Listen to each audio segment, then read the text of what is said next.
Good morning, everyone. Good evening, good afternoon, wherever you are, and welcome to this week's Weekly Energy Boost. My name is Elisheva, and today Eitan and I are here to share with you how to really become a complete and total force of love. And it's really riding on the coattails of what we spoke about last week, the whole idea that our essence is love and our essence is not our ego, even though many times we lead with ego. Not ego meaning pride, but the parts of ourselves that are not inherently our soul, the parts of ourselves that aren't pure light. And this week and this month in general gives us an opportunity to heal ourselves in body, in mind, and in spirit, really focusing on not just driving away the darkness, but really enhancing and connecting to the light that exists in every moment. And Kabbalah teaches that it's really our job as human beings to extract the light within the experiences, the conversations, the places that we go to. What does that work look like? And how can we use the moments that don't feel like the universe loves us, like the creator loves us? How can we take those moments and transform them into deeply healing and transformative moments that build upon one another and ultimately lead us to living a limitless life lined with love and beauty and goodness? Weekly Energy Boost is a 7-day spiritual weather forecast where we provide our listeners with the most powerful and practical tools to navigate the coming 7 days as we've learned them from the wisdom of Kabbalah, so that every episode ends up offering wisdom and tools that can not only help you navigate this week's gifts and opportunities, but there's wisdom and tools that can help you any week of your life, any year of your life. And so this week we're still in the month of Taurus, we're still in this process that we call the Omer, this daily and weekly leveling up and polishing the tools that we've been acquiring. We're also in a moment, in a period of 7 days in which we're being called to strengthen our ability to recognize the inherent goodness behind every moment we experience, regardless of how we perceive it or how it seems in that very moment. So, Eitan, where should we begin? Let's begin with the two concepts, which one is healing and one is sickness. The root of all healing refer to oneness, wholeness, being complete. The root of all sicknesses, starting energetically, then manifests itself physically, is sense of lack, sense of disconnect, sense of separation, sense of lack of circuitry, sense of not enough. So lack and wholeness.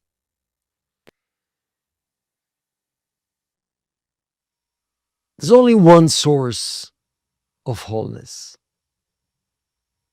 oneness, healing, is the dimension where the light of the Creator is present.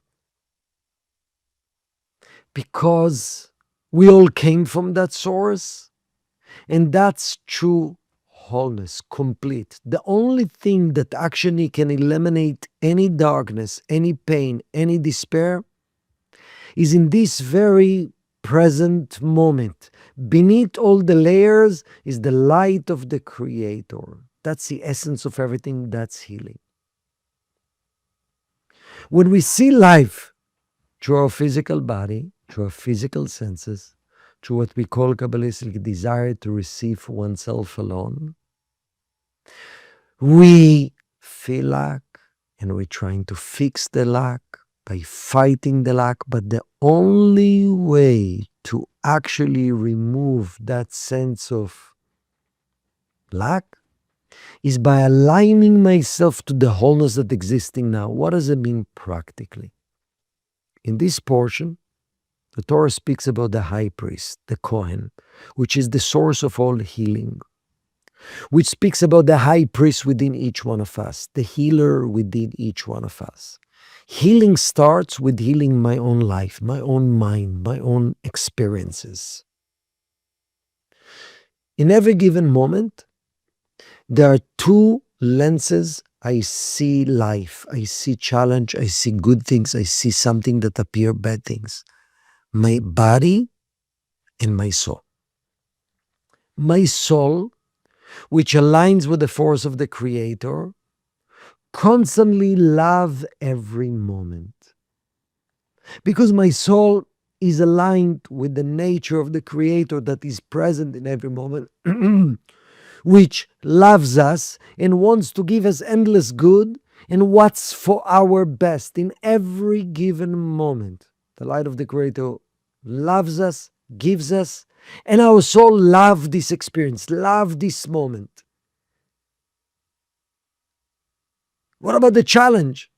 Our soul sees beneath the challenge actually how it is for our healing, for our growth. Healing means to elevate and to become closer to the force, closer to experience the light at all time, closer to move away from the fragmented perception of reality, me and you.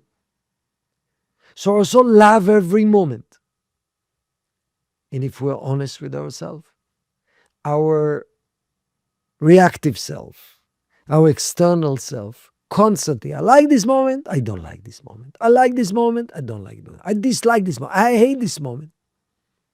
I'm arguing in the moment. I'm arguing with someone. I wish this moment will go away. I wish this pain will go away. So basically, I'm telling the light that's available in this moment. And my soul that wants to pull and elevate my body, my mind, my limited self to become more one with its soul, I'm telling it, I don't want. I'm not interested. I want something else. I don't want this moment. I don't want the light in this moment. And I don't want what you want, soul. So here are the two forces.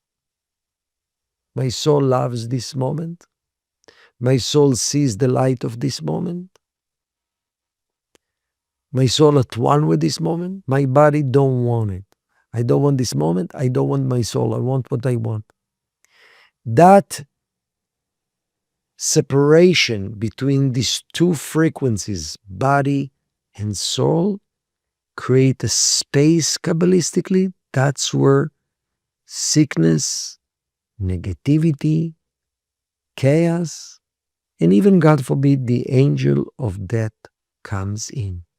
Through that space and separation, energetic space,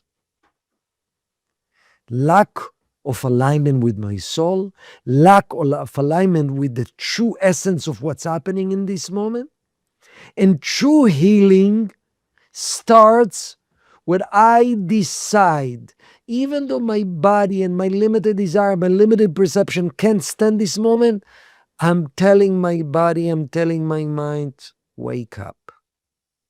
Align with my true self. Open your heart to embrace this moment, even though it's painful. Don't run away from it. Know it's this moment, it's for your best.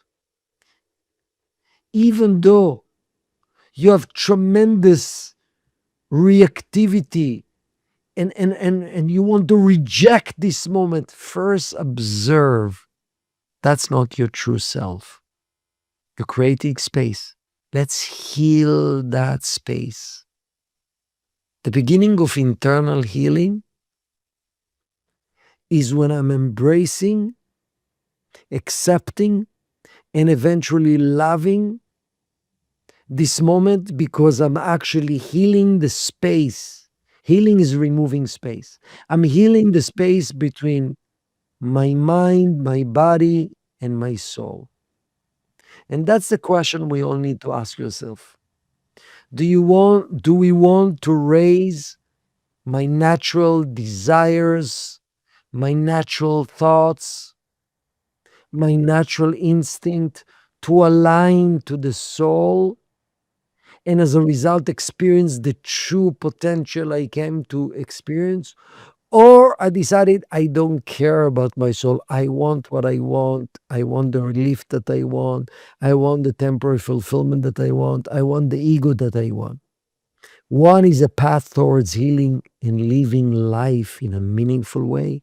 And the other path is a path of separating between my soul and not living true life. Actually, is the path to deterioration of true joy, of true happiness. So that's what healing begins. I think what you shared now has another secret inside it that I feel in this month becomes even more important, because one of the challenges of the month of Taurus, which we learn from the Hebrew word for Taurus for this month is ER, which stands for Ani Hashem Rofecha, which means I am the creator, your healer. This is a month in which all forms of healing is available. And at the same time, there is this force that's pulling us to be stagnant, to be comfortable, to think it's not that big of a deal, or what's the harm, or to sort of give ourselves permission to stand still. And in what you shared before, there is also this idea, and I remember for myself as a student hearing this, it really shook me to my core, that there's no gray area in spirituality. Either what I'm doing right now, my mindset right now, my attitude right now is light or it is dark. There's no in between or in the middle, little light, little darkness. So as I was listening to Eitan, I'm hearing the moment that you say this is bad, this is, maybe we understand that when we perceive negativity, obviously we're attaching ourselves to some level of negativity. But when we engage in behaviors and patterns and habits that look not that big of a deal, like, what's a little gossip here? We talked about that a few weeks ago. Maybe I'm I don't know, gonna eat something I know that is not good for me, or I'm gonna say something that I know is not good for me. I'm gonna hang out with people that I know are not a good influence. I'm gonna stay awake so that I'm gonna have only 3 hours of sleep tomorrow, and I'm gonna figure it out then. That everything falls into one category or the other, and there's nothing that doesn't either attach us to the energy of light and life or the energy of darkness.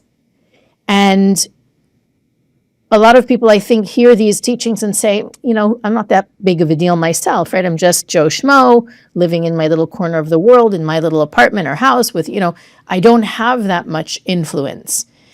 But the Kabbalists use this metaphor. I came across it this week while I was studying about that each human being is like the child of royalty, like the daughter or the son of a king.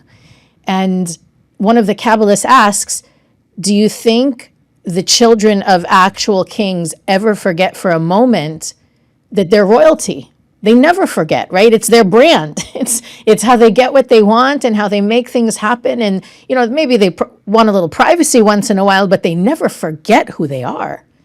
But we, for some reason, in this physical world, we forget who we are. We forget that our soul is a spark of the light of the Creator. And if we remembered it, the Kabbalists say, we would treat ourselves like the diamond that we are.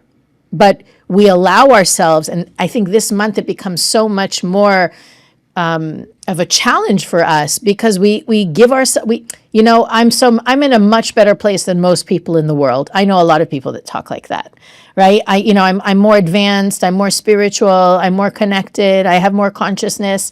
That doesn't give you a pass to be mindless or do things that aren't strengthening your connection to your soul.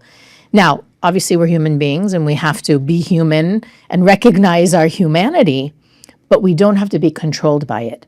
And I think that's the distinction we're being asked to make this week, is which part of me do I want to attach my reality to? Which world do I want to live in? The world where my soul calls the shots, or the world where my body calls the shots, and knowing that my body might be amazing and also a vehicle for my soul, but it's always going to be more concerned with how do I feel right now? What am I getting right now? How do I look? Whereas my soul is not only present and immersed in the light that's available right now, it's also connected to my perfection, my greatness at all times. And when I keep that in mind, even if it's just once a day when I wake up in the morning, to remember my soul is infinite. That is really who I am. I want to be guided and led and driven by my soul today. Creator, help me to be guided and driven and led by my soul today.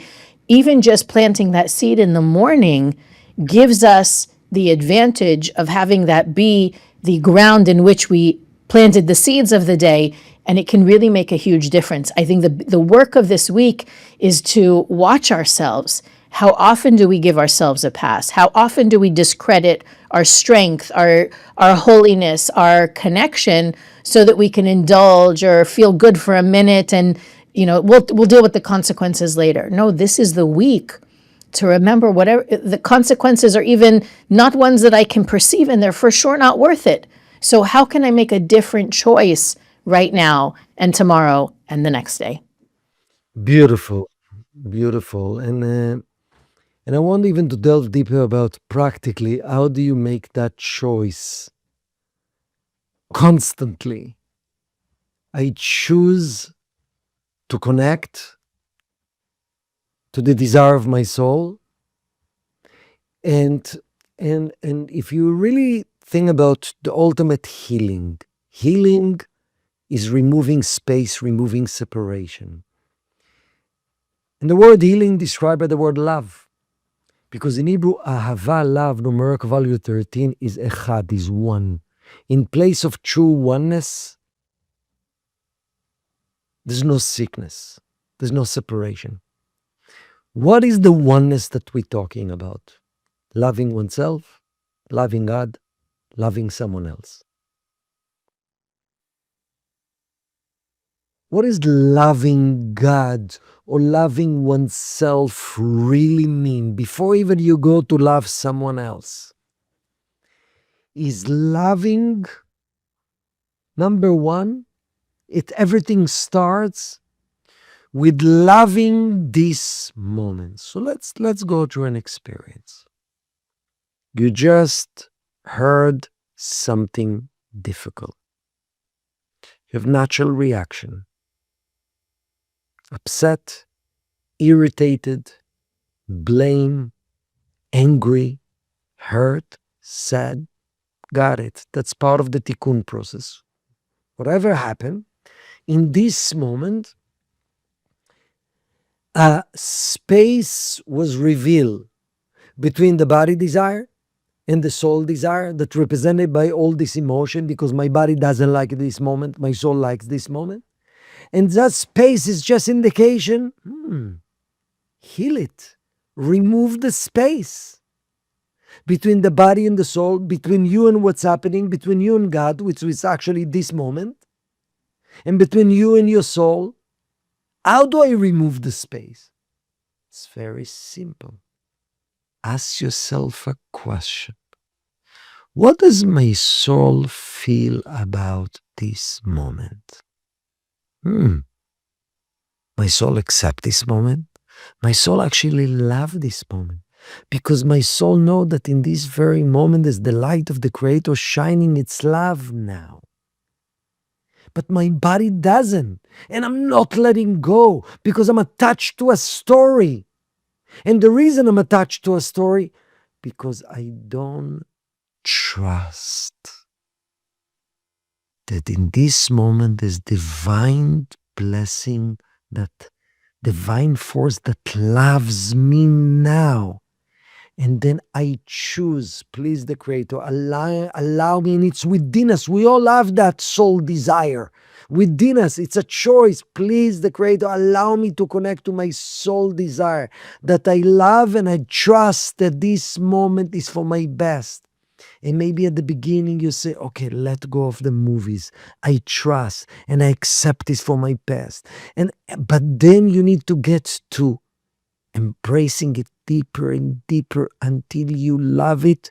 And the only way to love it, you get rid of the stories and the movies and what the other person did to you and what's the consequences of what just happened and the unfairness. You actually needs to focus this infinite energy of God, infinite energy of our soul. And that transition from anger to acceptance, to trust, and eventually to love, that's healing. That's healing. Some people think when they just left bad relationship and it's gone, and now meeting someone new in my life, that will be the healing. Meeting the new person in my life. If I'm still holding grudges, anger, every time I'm thinking about this past relationship, I'm still have internal space that does not allow the next chapter of blessings in my life. Because remember, healing means love.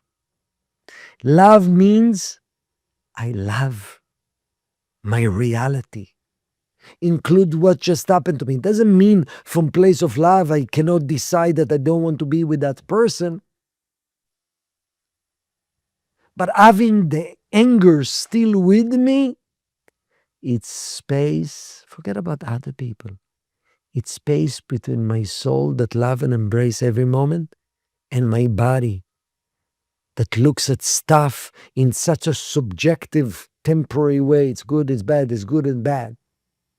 So really healing is elevating to place of love. And the question that can help all of us, and as you said, Elisheva, this is the Omer pure. Omer is healing space. What is evil inclination or reactive nature? It's a space.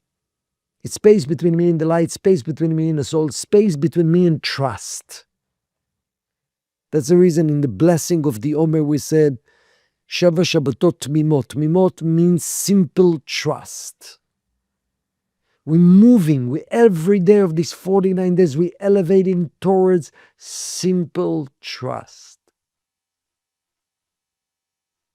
And the ultimate level of trust is love. And love starts with loving now. Loving God is loving the moment. I love you, God, but I can't stand this person.